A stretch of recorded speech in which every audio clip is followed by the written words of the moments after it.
Isso faz sentido. Com relação à semana 70, não há nada na Bíblia que a separe das outras 69. As pessoas deveriam ler com seus próprios olhos o que está escrito.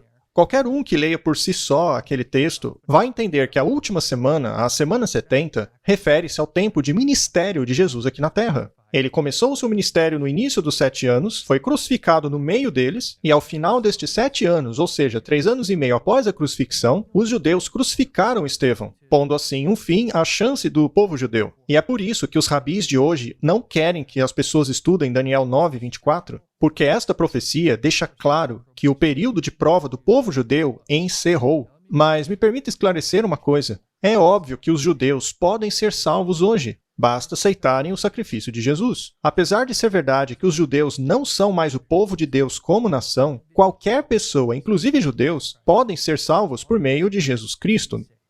Portanto, se há algum irmão ou irmã judeu nos assistindo, a hora é agora. Agora é a hora de enxergar a verdade, de ir a Cristo e ser salvo.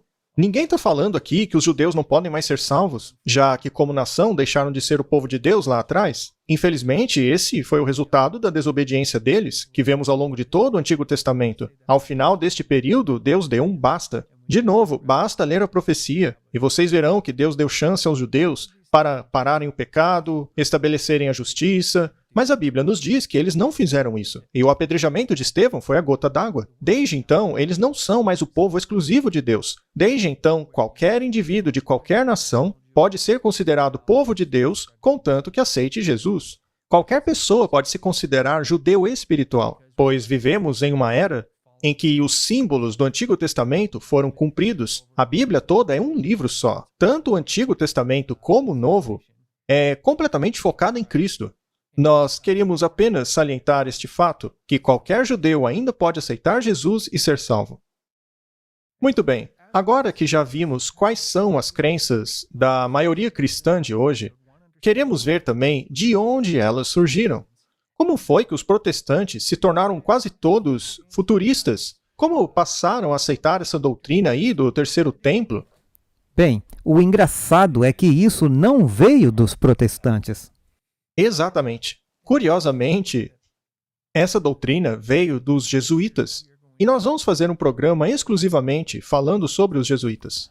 Já falamos muito sobre os jesuítas, mas não nos aprofundamos muito na história deles e todos os aspectos que explicam por que eles são tão importantes e por que continuam aparecendo. Sim, e caso quem esteja nos assistindo ainda não saiba, os jesuítas são a organização mais nefasta do planeta Terra. E por quê? Bem, nós vamos explicar isso em futuros episódios. Nós vamos explicar tudo muito bem, para que as pessoas não digam que a gente só fica aí culpando os jesuítas por razão nenhuma. Mas não é assim. A questão é que não precisamos temer o futuro a menos que esqueçamos os erros do passado.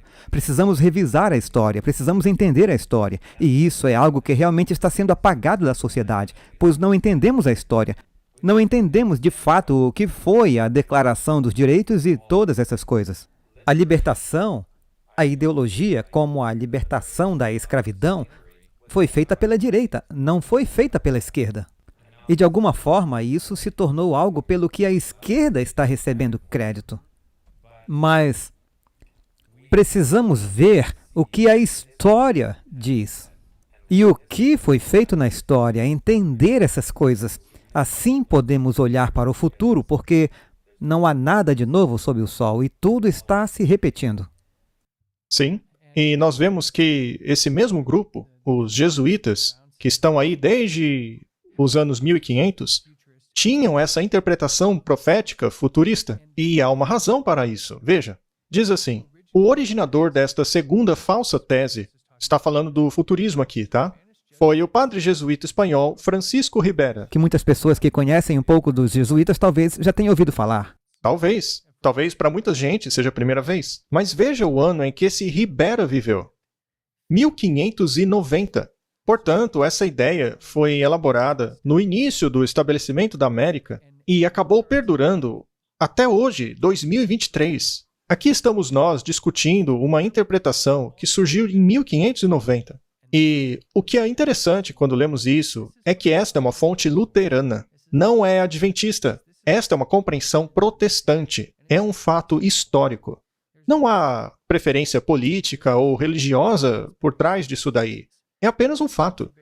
E a razão pela qual o Ribera criou essa interpretação foi para dar um avanço à contra-reforma da Igreja Católica. Agora faz sentido, porque foi um jesuíta que elaborou essa interpretação. Eles eram os bastiões da contra-reforma. E, devo dizer, ainda estão trabalhando nisso até hoje.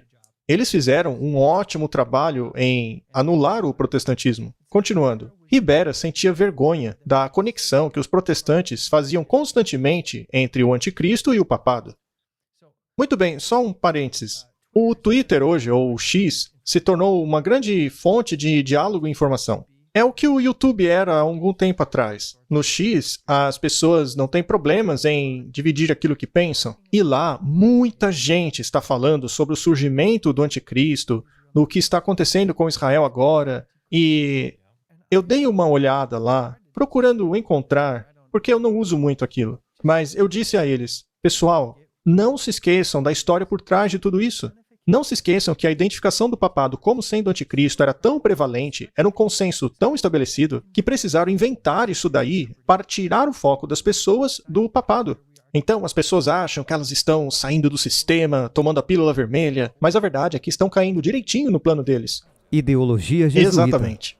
Continuando. Para combater o protestantismo, ele reviveu uma interpretação futurística de que o anticristo seria um indivíduo específico, um governante individual, ou seja, não papa, que ainda surgiria no futuro. Esse anticristo reinaria 3 anos e meio e seus ensinos seriam embelezados com a reconstrução de um templo em Jerusalém. Então, até mesmo na interpretação futurista original, o terceiro templo já fazia parte dela. E tudo isso foi elaborado com a intenção de confundir as pessoas sobre a identidade do verdadeiro anticristo. Já está aqui. Sim, ele já está aqui.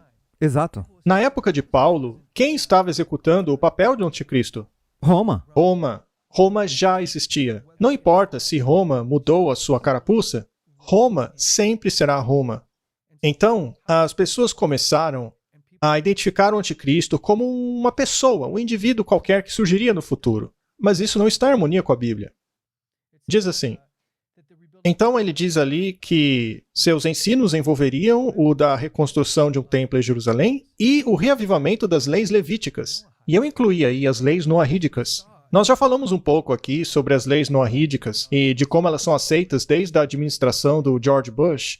Então, os evangélicos aceitam até mesmo isso daí. Eles abraçam a aceitação e reavivamento dessas leis noahídicas e dos sacrifícios. E aí entra aquela questão das novilhas vermelhas e o terceiro templo. E tudo isso tem sido acrescentado, mas a questão é que a intenção original do futurismo, com todas essas coisas, é tirar o foco do verdadeiro anticristo. E devo dizer que tem funcionado muito bem. É por isso que temos que ser bons estudantes da Bíblia e estudarmos por nós mesmos. Porque essa é apenas uma ideologia. Há inúmeras ideologias que foram introduzidas só para enganar. Portanto, precisamos ler nossas Bíblias para saber o que é dito sobre essas coisas simples. Paulo disse que o anticristo já operava em seu tempo. Então, como ele pode ser um indivíduo muito além do que Paulo escreveu?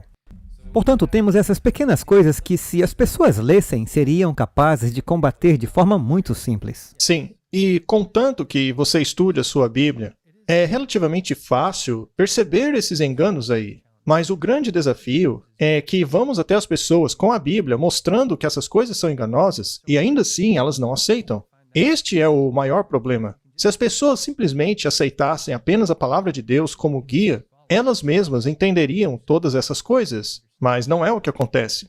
Continuando. Essa teoria foi popularizada pelo cardeal Bellarmine e tornou-se grandemente aceita através do romanismo. O curioso é que o futurismo é aceito dentro do romanismo. Essa coisa do futuro anticristo começou a infiltrar a teologia protestante. Mas onde é que está essa coisa do terceiro templo? Bem, isso daí veio através de um cara chamado John Nelson Darby, que infiltrou essa nova teologia no protestantismo por volta dos 1800. E Mackenzie, o que mais estava acontecendo nessa época aí na igreja? Havia alguns movimentos em andamento naquela época, mas especificamente o Adventismo do sétimo dia estava surgindo. Sim. Então, nesse mesmo tempo, você também tinha o mormonismo, a Madame Blavatsky, teosofia. Sim, o ateísmo. O ateísmo estava crescendo como movimento. E aqui você tem essa nova ideologia. Então, ao mesmo tempo em que verdades como a profecia dos 2.300 dias, a justificação pela fé e a breve vinda de Jesus estavam sendo descobertas, todos esses enganos satânicos também estavam surgindo para que as pessoas fossem distraídas. Porque ele conhece a verdadeira profecia bíblica. Assim, ele pode ver como as coisas vão acontecer e inserir as suas teorias para tentar desviar todos do caminho. E isso deu certo, porque afinal estamos aqui falando sobre isso. Falando a respeito. Exatamente. Tem um monte de gente só aguardando essas coisas acontecerem lá em Israel. A construção do terceiro templo. Muito bem, então você tem o futurismo, jogando o anticristo para o futuro. E esse John Darby aí, ele chega com essa ideia do arrebatamento antes da tribulação. Então, o terceiro templo não fazia parte da doutrina do Darby. Diz assim: o arrebatamento não era aceito nos Estados Unidos até aquela época, apesar de a ideia estar se espalhando em partes da Inglaterra. Indo para o segundo parágrafo, uma das figuras mais importantes em tudo isso foi Cyrus Ingerson Scofield, um advogado de Kansas que foi muito influenciado pelos escritos de Darby. Em 1909, Scofield publicou a primeira edição de sua famosa Bíblia, que adotava essa nova teologia em seus guias de estudo e rodapés de sua Bíblia. E assim, de pouco em pouco, o futurismo tomou conta da América. Muito bem, então temos o futurismo dizendo que o anticristo viria no futuro. Agora temos o arrebatamento antes da tribulação. Mas de onde a teologia do terceiro templo veio? Como ela se infiltrou na igreja? Foi somente ao fim da década de 60 e início de 70 que Hal Lindsey começou a propagar a sua teologia do arrebatamento, ao introduzi-la no Seminário Teológico de Dallas. Vamos lá para baixo? Anos depois, na década de 90, o seriado Deixados para Trás tornou-se um sucesso entre os cristãos evangélicos. Tim LaHaye e Jerry Jenkins pegaram essa ideia do futuro anticristo de Hal Lindsey, Scofield, Darby, Irving, Newman, Todd, Maitland, Bellarmine e Ribera e a transformaram no maior sucesso de ficção cristã já visto. É incrível como, depois de tantos anos, os protestantes finalmente engoliram os ensinos jesuíticos a respeito do futurismo. O engraçado é a série Deixados para Trás. É especificamente sobre ficção, mas as pessoas ainda a veem como verdade. Sim, e é uma doutrina perigosíssima, porque ela mistura elementos de verdade. Vamos ler outro texto aqui. Depois da Segunda Guerra Mundial, especialmente após o estabelecimento do Estado de Israel, em 1948, como vocês sabem, Israel não era uma nação até 1948, pelo menos não reconhecida pelos governos mundiais. Que a ideia de reconstruir o terceiro templo em Jerusalém tornou-se mais proeminente e um tema explícito na escatologia dispensacionalista. E é aí que entra Hal Lindsey, Tim LaHaye e Jerry Jenkins. Tudo isso trabalhou junto, mas antes da década de 50, 60 e 70, essa teologia do terceiro templo não era popular.